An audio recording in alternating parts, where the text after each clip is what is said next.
Hi everyone, welcome back to my channel and to another video. I hope you're all okay and you've had a good week. Today's video is going to be a what I've been making video, and this is for January. So I've got 6 makes to share with you this month, and one of them is what I'm wearing. So I'll talk about that one last, and the rest of them I'll just go through in the order that I made them. So let's get started. So the first make I have to share with you is actually something that I finished just before Christmas in December, so it's not technically a January make, but I needed to include it in this month anyway, and it's this Davenport dress. So just in case you haven't seen the Davenport pattern, I know I've spoken about this quite a lot, so I'll try and keep it brief.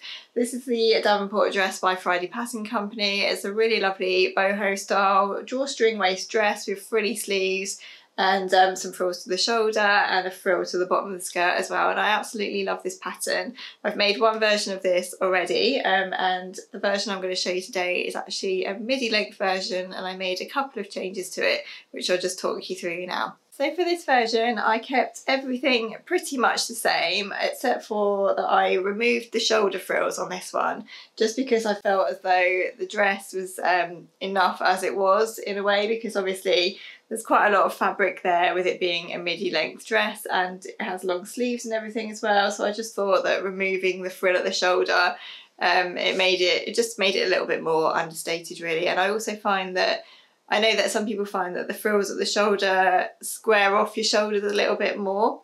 So yeah, I just felt like it would be a little bit more flattering to leave the shoulder frill off this time. So that's what I've done. And then I've kept everything else the same. We've got the waist pockets here, which are really nice. And then the drawstring waist, lovely elasticated neckline there, which is really comfortable to wear. And then the really pretty yoke at the back, which you finish by using the burrito method, which is always really interesting. And I really like doing that method because it just keeps everything really neat and tidy inside. And then to make it midi length, all I've done is actually just lengthen down the frill at the bottom, if you can see that. So the frill starts here. I'll pop in some pictures as well, as always, so you can see the dress on. But yeah, the frill starts just above your knee, I guess, and then I've just lengthened the frill. So normally the dress on me comes just below my knee, so I've lengthened down the bottom frill just to give it that bit more length, so that it comes to around mid-calf, I guess. And yeah, I really like that. So the way that I lengthened the frill was just simply to measure it up against another midi dress that I've got that I really like the length of, and just check that I was happy with how much I was lengthening the frill by. The frill is constructed in a really nice way actually, so you don't cut it on the fold, it's cut in 3 different parts, or it might be 4 actually, 3 or 4. So 3 or 4 rectangles all cut on the flat. You don't need to cut them on the fold or anything, and then you sew them all together to make a big frill, and then you just gather it in. So yeah, super pleased with this one, and I love this fabric. This is an Atelier Brunette viscose challis, I think it is. And it's just so lovely to wear. It feels really nice and stable. It's still got quite a lot of drape in it, but it's a lovely stable viscose weight, so it's really nice to work with. You can press it really nicely, and it's not that sort of viscose that wobbles out of shape. It keeps its shape really well, and yeah, I just found this a really nice sew. So it was a bit of a quick make. I really wanted to get this done and finished before Christmas so that I could wear it on Christmas Day. So yeah, I got this one sewn up really quickly, and I'm really pleased with it. So I hope you like it too. So next, you might remember from a video that I made quite a while back now, around October time, 3 looks that I'd like to recreate from the high street. And one of the looks that I chose was a really lovely cashmere loungewear set from the White Company, which I ogle over all the time on their website, and I just think about how cosy and lovely it would be to wear. So I wanted to recreate my own sort of luxury loungewear set, if you like. And I was going to do that using the Jara sweatshirt by Megan Nilsson and the True Bias Hudson Pants. So the True Bias Hudson Pants were actually on my Make 9 from last year, and I bought the pattern back in January last year. I think it was in one of Minerva's sales or something, so I got it really early back in the year last year, and then I just didn't make it for ages, and I don't really know why. So I thought if I put them on that list, it will make me get them done. So that's what I used for this set. I'll show you the top first. So for this set, I actually used a lovely Mind the Maker jersey knit fabric, and the back of it is cashmere blend, so it's really soft and cozy inside, and I absolutely love this fabric. It's a really interesting texture to the top of the fabric actually. I'll see if the camera picks this up if I show it really close. Hopefully you can maybe see it's got a slight sort of bobbly, waffly texture to it. So it is a little bit different and it feels really nice and cozy on. I really like the boxy, oversized fit of this, and I just know that it feels really nice on and it fits me nicely. So yeah, I just went for that for the top. And for this version, I actually lengthened the body by 1 inch because I know that the Hudson pants come up quite low rise and I didn't want the top to be sort of gapping in the middle. I didn't want any chilliness. I didn't want anything to stop the coziness that I wanted out of this loungewear set, so I lengthened the body by 1 inch, and then I've just finished the cuff and the bottom band and the neckband with the Mind the Maker matching ribbing in the same colour. And it's really nice, I think, that Mind the Maker do the matching ribbons for their fabric, because you don't have to worry about trying to match the colour. It just matches perfectly, and these fabrics were just so nice to work with. They washed really well. Did fray quite a lot, well not fray, but after I'd made them up, my overlocker was absolutely covered in purple fluff or whatever colour this is, burgundy maybe. Yeah, absolutely covered in that fluff, so you can tell how fluffy and cosy it is by how much my overlocker was covered in fluff by the end. So that's the top part, and yeah, super cosy, I love that. And then these are my Hudson pants, which I absolutely love. So I think what was also putting me off of making the Hudson pants was actually that I thought I would need to shorten them. And I knew it would be a fairly simple change to make, but when I know that I need to trace off and shorten a pattern, it definitely puts me off of just getting on with it for some reason. So when I finally came around to making these, I had in mind that I would probably need to shorten them by about 1 inch, and that was based on the finished garment measurements and the size that the pattern was drafted for, which I think was a 5'5" inch, and I'm 5'3".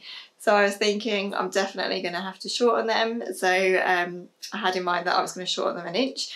But when I actually cut out the pattern, the leg length looked as though it would fit me fine. So I measured the pattern piece once I'd cut it out against a pair of ready-to-wear jogging bottoms that I have, that I wear all the time and I know are really comfy. And the pattern piece matched those legs exactly. So I thought, this is a bit strange, but I'm gonna just make them up as they are and see if I need to shorten them. And then I tried them on before I added the bottom cuffs. So the bottom cuffs are actually quite high. So I knew that there was a little bit of height or length or whatever that I could reduce in these if they did come up too long. So once I tried them on, I sort of made them up to the part where I needed to attach the cuffs, and then I tried them on. And they actually fit fine. They were slightly long, but I didn't want them too short anyway, because I find that when you sit down, obviously trousers ride up a little bit anyway, don't they? So I didn't want them to be too short, and they were actually fine. So I didn't actually need to shorten the pattern at all, which was very strange, but I'm really pleased, and I'm actually really pleased with the length. So I added the cuffs as they were, and yeah, didn't need to shorten them at all.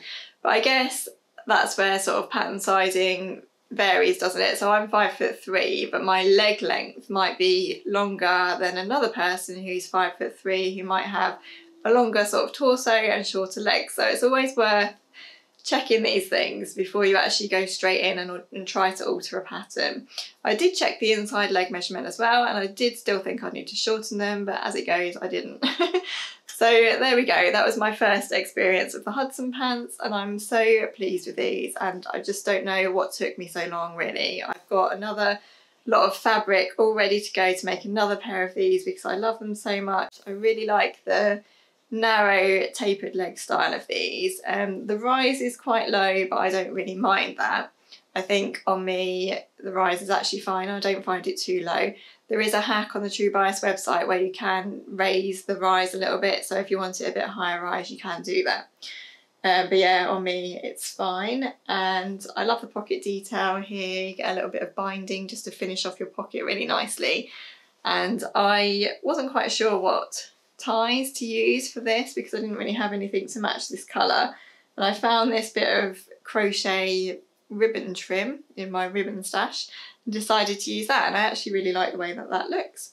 So I'm super pleased with that loungewear set. It was just a really nice sew, a really nice thing to sew, and it's one of those things that I'm so pleased to have in my wardrobe now because it's so comfy and cosy to wear. So that was make number 2. So make number 3 you might have already seen if you watch my videos, because I did do a sew along of this one, but it's this New Look pattern, and it's this pattern here. It's New Look 6298. So this was made as part of a Minerva challenge. So it was the Sewn with New Look challenge, and it was run over on Instagram, and the challenge was just that you sew up a pattern by New Look and enter it into the Minerva challenge, and then there were lots of prizes and things up for grabs. So this is the pattern that I chose to sew up because it's just a simple knit tunic style dress, and I wear these kind of dresses all the time with leggings and tights and things like that. I find them really cosy and comfy to wear for the winter. So I went for version D, which is the one down here, and because I knew I did want to shorten this one, I wanted it to be tunic length rather than dress length, I left off the bottom band. Hopefully you can see that there. So there's a bottom band at the bottom, so I just simply left that off, and I did shorten it a bit as well, just to make it really sort of short tunic length, because that's what I wanted. It's a Raglan seam dress, so the sleeves are really nice to wear. I find Raglan seams really nice to wear. I think they hang really nicely, and you don't get that kind of sticky out thing with the seams at the shoulders. And yeah, super quick sew that was. I think I sewed it up in a couple of hours, including tracing out the pattern. It was really quick and speedy. I made the smallest size of this, which is a size 10. So this is the dress, and I'll put in a picture as well, and I'll link my sew along video down below in case you're interested to go and watch that. So the only thing I'd say about this dress is that the neckline is actually really quite wide.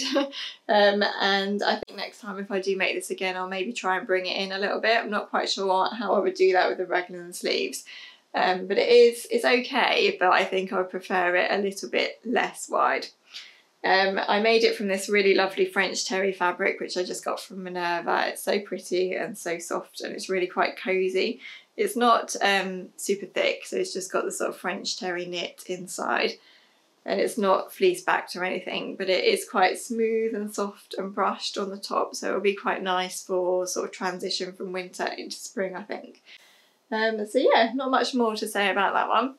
Other than it was a really nice, super quick, simple sew, and I think it's just a really good pattern to have in your stash for a tunic style dress that you can just whip up from some lovely pretty jerseys and things like that. The next thing I made was my Logan Jacket. So I did speak briefly about this in my video last week, just to say that I'd made it up and everything, but I don't think I went into too much detail. So this is my sort of wearable twirl, if you like, of the Logan Jackets. And that was actually one of the things as well in my looks for autumn video that I wanted to recreate. So yeah, I went for the Logan Jacket pattern by Style Arc. So this is the pattern if you've not seen it already. It's a really lovely sort of on-trend oversized jacket pattern. And yeah, I just love this one. And what I really liked about it is that it had the curved hem that you normally get on a shirt. And yeah, I wanted my jacket to sort of look like a shirt, if you know what I mean. I didn't want it to have a straight hem. So that's the pattern that I went for, the first Style Arc pattern that I've ever used. It is on the vague side. The instructions are quite vague. I think if you're a beginner, you maybe want to have some sort of prior knowledge of sewing before you try a Style Arc pattern, because it's definitely not a hold your hand all the way through kind of pattern. There aren't a lot of detailed images in there. The instructions just kind of tell you what to do, but they don't necessarily tell you how to do it. So I was pleased to have had a couple of sewing skills under my belt before I started this. But I did really enjoy the pattern. I found it really well drafted. Everything came together really nicely. The collar came together really well. So the collar is actually on a stand at the back there, and I just found that even though the instructions were vague, all the pattern pieces kind of came together really nicely, and it was a really enjoyable sew. So in terms of alterations for this one, I did shorten it considerably. So I looked at the finished garment measurements and worked out that it was really going to be quite too oversized for me. It came down to sort of below my knees, and I didn't want my jacket to be that long. So I decided to shorten the back and front pieces by 3 inches, which is really quite a lot. And the way that I did that was just to take 3 inches out of both sides. So the back does have a really nice scooped yoke around here. So I took 3 inches out of just the bottom piece of that because I still wanted to keep this yoke piece intact. And then, yeah, obviously I took 3 inches out of the front pieces as well. And because I'd shortened it quite a lot, I also took 1 inch out of the pockets because the pockets are really quite big and I didn't want them to overwhelm the shirt. And I also took 2 inches out of the sleeves. So all in all, quite a lot of shortening went on there, and the sleeves are really still quite long. So I've actually turned mine up here still. So if I'd have left mine as they would have been absolutely huge, which is okay in a way because they are turned up. They're just finished with a seam. There's no cuff or anything like that. So yeah, there would have been a lot of turning up to do had I not shortened the sleeve. So that's just something to take into consideration if you are planning to make this shirt. It is really quite oversized. Obviously it depends how you want it to look and on your own measurements and everything as well. But I'm really pleased with this actually. It was such an enjoyable sew, and as I said in my other video, it just came together so quickly. So I had thought that this was going to be a really involved make with the collar and everything, and I just thought it was going to take me ages, but it's actually a really simple design. So I've actually got some other fabric ready to make my proper version.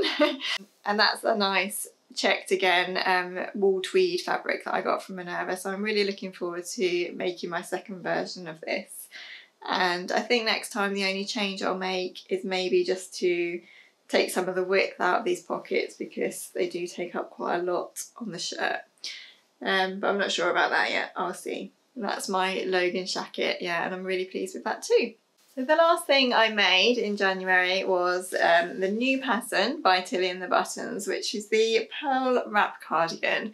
So I was kindly given this by Tilly and the Buttons to make up before the launch date with no obligation to share. I was just kindly given it. And I really like this pattern. I think it's another like really good Tilly pattern. It's really quite versatile, so you can make it to wear with jeans and shorts and trousers and things like that, but I also think it would be really nice to wear over a dress or even a skirt or something like that. So there are actually 3 different versions that you can make of this pattern. So you can make it with a straight sleeve, if you can see there, or you can make it with a short sleeve, or you can go with the classic Tilly and the Buttons balloon sleeve, which is similar to the sleeve on the Billy sweatshirt, which I really love. So I, of course, went for the balloon sleeve version because I really liked that. So this is how mine turned out. I'll just stand up to show you. So I'm really pleased with it. I made mine up from a soft viscose knit from Sew Me Sunshine, which is lovely and drapey and it's really soft and cosy. It's that kind of fabric that looks like it's been knitted, if you know what I mean. It's like a knit fabric, like knitwear, I guess, rather than jersey. And it's really, really lovely. So I did make a couple of alterations to the pattern, as you can probably see from the pattern image there. The cardigan is really quite cropped, and I was a little bit worried that it was going to be too cropped for my liking. So I actually lengthened mine by 1 inch front and back, and I also lengthened the sleeves by 1 inch as well. And the reason I did that, I didn't necessarily need to lengthen the sleeves, but with the balloon sleeve, I don't know how to stand to show you this. I'll stand like this. So with the balloon sleeve, if you lengthen it, I think it just falls really nicely over the cuff, so you get that extra sort of pooling detail, which I really like around the cuff. So that's why I lengthened my sleeve. If I was making the straight sleeve version, I don't think I'd bother to lengthen it. I'm sure it would probably be fine. But yeah, I'm really pleased that I did lengthen the body of this cardigan because it is really quite cropped, which I think would actually be fine if you were wearing it over a dress or a skirt or something. But because I will be primarily wearing this with jeans, none of my jeans are really that high-waisted, so I didn't want it to sort of be riding up all the time, especially with the ties. I think sometimes that can pull the cardigan up a little bit. So I just wanted that little bit of extra length there, so I'm really pleased that I did that. If you are interested to see how I lengthened the pattern, I'll pop a link to a video that I put up on YouTube last week just showing how I lengthened the pattern.